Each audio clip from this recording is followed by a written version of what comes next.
Ya, pada video sebelumnya telah dijelaskan bagaimana bahwa penerimaan negara bersumber dari pajak merupakan penerimaan yang jumlahnya sangat besar ya, 70-80% itu dari pajak. Walaupun memang masih ada beberapa sumber-sumber yang lainnya, misalkan dari BUMN ataupun juga dari pinjaman modal ya, atau dari sumber pembiayaan lainnya seperti swadaya ataupun CSR ya. Namun karena tadi pajak itu merupakan yang sangat menarik ya, 70-80% itu merupakan dari sumber pajak, makanya kita akan coba bahas sebenarnya pajak itu seperti apa sih ya. Bagaimana pajak itu bisa menjadi sebuah yang sangat seksi gitu ya di Indonesia ini. Yang pertama, kita perlu tahu apa itu definisi pajak ya. Nah, pajak itu merupakan kontribusi wajib kepada daerah yang terutang oleh orang pribadi atau badan yang bersifat memaksa berdasarkan undang-undang dengan tidak mendapatkan imbalan secara langsung dan digunakan untuk keperluan daerah bagi sebesar-besarnya kemakmuran rakyat. Ini adalah definisi yang disampaikan menurut Undang-Undang Nomor 28 Tahun 2007. Tentunya dari definisi ini kita bisa tarik sebenarnya ada 4 poin yang bisa kita ambil. Pertama, bahwa ini adalah merupakan kontribusi wajib pemerintah daerah. Jadi bagaimana pemerintah daerah berperan serta mengelola pajak dan mendistribusikannya kepada masyarakat. Yang kedua, bersifat memaksa. Nah, memaksa di sini memaksa baik yang sifatnya untuk perorangan ataupun juga untuk yang perusahaan ya atau lembaga. Yang ketiga, yaitu tidak mendapatkan imbalan secara langsung. Nah, ini sebenarnya menarik ya yang ketiga ini, karena yang ketiga ini nanti kita akan bahas di beberapa menit ke depan ya, bagaimana bentuk dari kelembagaan pajak kita ya, bentuk dari istilahnya bentuk melting pot kita seperti apa gitu ya, yang nanti bisa didistribusikan. Nah, yang terakhir adalah bagaimana ini merupakan bentuk tanggung jawab ya, agar bisa memberikan kemakmuran sebesar-besarnya untuk masyarakat Indonesia. Walaupun ada beberapa definisi yang lain, kalau kita lihat menurut Chris Sani 2017 menyampaikan bahwa pajak merupakan salah satu sumber penerimaan dalam negeri yang berkontribusi besar terhadap penerimaan negara karena pada dasarnya nilai pajak seiring dengan laju pertumbuhan penduduk, perekonomian, dan juga stabilitas politik. Nah, jadi menarik sebenarnya. Dari definisi yang tadi disampaikan, itu juga ada beberapa poin yang kita bisa ambil.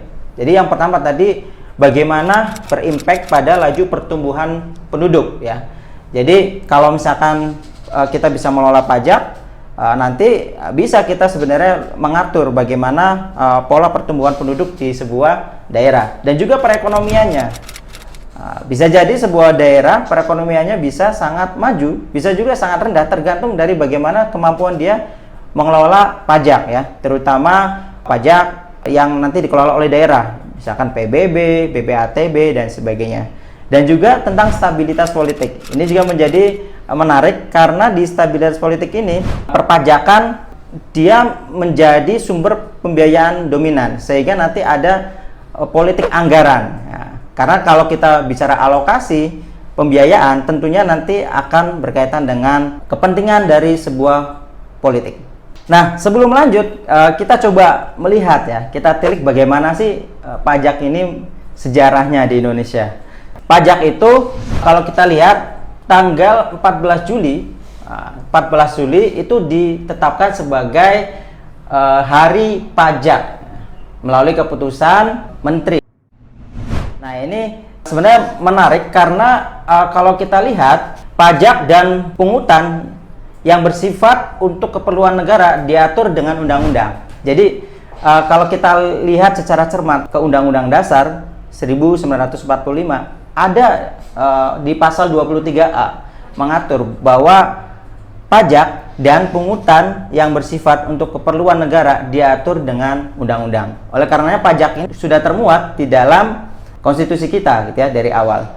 Dan sebagai informasi untuk kita semua bahwa dulu sejak zamannya Pak Soeharto gitu pajak itu variasinya sangat banyak dan juga seiring berkembang zaman dia akan berubah gitu ya. Misalkan dulu pas zamannya Pak Soeharto itu dikenakan pajak untuk radio gitu ya, untuk televisi, untuk sepeda gitu ya. Dan banyak lagi ya, semua perangkat-perangkat elektronik yang ada. Bagaimana kalau zaman sekarang? Itu kan sudah tidak ada. Kenapa tidak ada? Itu ada istilahnya asas efisiensi ya. Jadi untuk menagihnya aja udah susah gitu ya. Bagaimana kalau itu dijadikan pajak gitu ya. Ternyata ongkos untuk menagih itu bisa lebih besar daripada yang diperoleh. Oke, tadi kita bicara tentang sejarah ya pajak di Indonesia. Nah, kalau kita coba telusuri lebih lanjut, apa sih sebenarnya fungsi pajak ya? Secara konsep itu ada 4 fungsi pajak yang bisa kita coba pahami bersama ya di dalam video ini. Yang pertama, ya adalah fungsi anggaran atau kita sebut dengan fungsi budgeter, di mana ini adalah konsekuensi pajak ini menjadi sumber pendapatan sehingga ini akan menjadi modal bagi pemerintah untuk membelanjakan atau spending ya, mau untuk anggaran pegawai negeri sipilnya ataupun misalkan anggaran untuk pemeliharaan, untuk penyertaan modal dan sebagainya. Itu adalah fungsi yang pertama. Yang kedua adalah fungsi mengatur, regulate ya. Bagaimana fungsi mengatur ini, pajak bisa menjadi motor atau lokomotif dari sebuah perekonomian. Gitu ya.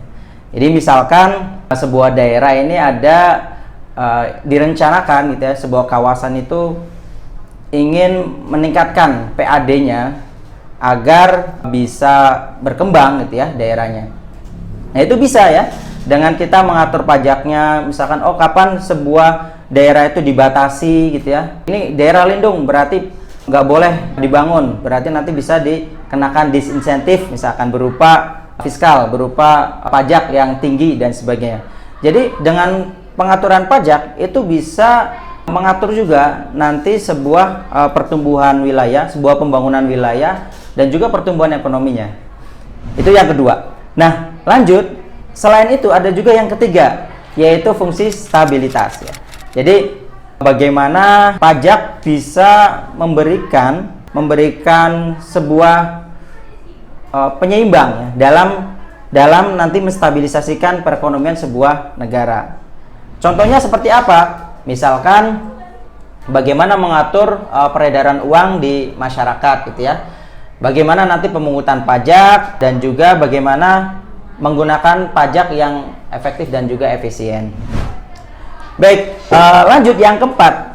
Fungsi yang keempat adalah fungsi redistribusi pendapatan. Nah, pajak dapat membuka kesempatan kerja. Kenapa? Dengan pajak yang rendah, bisa jadi sebuah perusahaan, sebuah investor mau dia berinvestasi di sebuah daerah. Sehingga ketika investasi itu berjalan, maka ada namanya kesempatan kerja terbuka. Jadi semakin banyak orang bekerja, pengangguran makin menurun dan kemiskinan juga makin menurun. Sehingga nanti meningkatlah perekonomian di sebuah daerah. Nah, di awal tadi sudah disampaikan bahwa bentukan dari pola perpajakan kita seperti apa gitu ya. Jadi saya membandingkan ada 2 hal ya. Pertama adalah konsep kita melting pot, model pot system, dan juga ada earmarking ya. Jadi 2 hal ini terkadang ada yang di beberapa negara sangat earmarking. Jadi earmarking itu dia akan mengalokasikan sebuah belanja ya dari sumber pajak yang memang relevan, yang memang sama dia keterkaitannya. Nah, pertama ini tentang pot system ya. Jadi memang kalau kita lihat di Indonesia ini semua masukkan di dalam pot besar ya. Misalkan nih dapat pajak PPN ya, ada PPH masuk, pajak bea cukai masuk ke situ. Pajak dari misalkan PBB dan sebagainya masuk dalam satu pot besar, kemudian baru dikeluarkan sedikit demi sedikit. Misalkan dikeluarkan 20% untuk dana pendidikan, 5% untuk dana kesehatan, dan beberapa dana-dana lain. Makanya itu adalah pot system.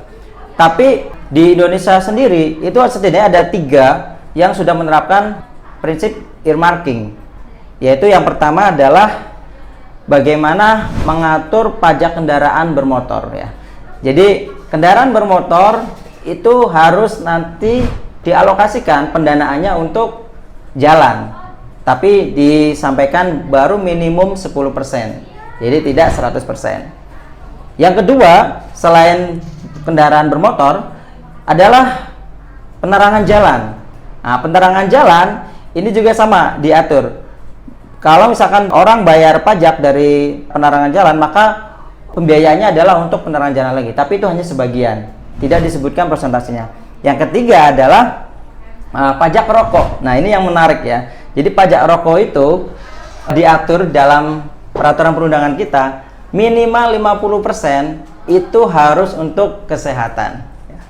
Jadi untuk belanja kesehatan, bisa jadi Anda yang disubsidi oleh pemerintah gitu ya, melalui misalkan Kartu Indonesia Sehat ataupun bentukan-bentukan jaminan kesehatan lain, barangkali itu ada yang sebagian sumbernya dari cukai rokok gitu ya, pajak rokok, dan itu jumlahnya sangat besar.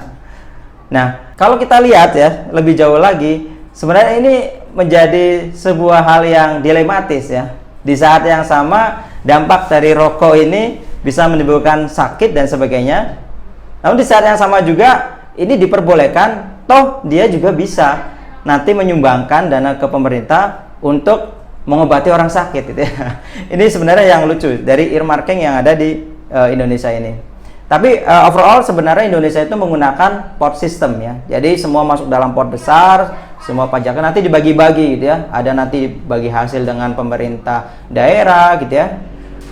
Mana juga nanti bagi hasil antara provinsi dan pemerintah daerah dan sebagainya. Dan masih banyak lagi sebenarnya bahasan mengenai pajak. Misalkan isu yang paling mencuat, penerapan tax amnesty ya. Nah, tax amnesty ini sebenarnya sebuah hal yang menarik ya. Kenapa? Karena orang yang tidak membayar pajak, walaupun dia wajib pajak gitu ya, tapi tidak diberlakukan denda, melainkan bagaimana dibukuputikan, melainkan dibebas dendakan, sehingga dia mau mengembalikan dananya gitu ya, yang mungkin tersebar di mana-mana, ada yang di Swiss, ada yang di Singapura dan sebagainya, agar uangnya itu berada di Indonesia lagi. Nah, ini menurut saya akan menarik kalau kita bisa membahas konteks tax amnesty ini untuk video berikutnya.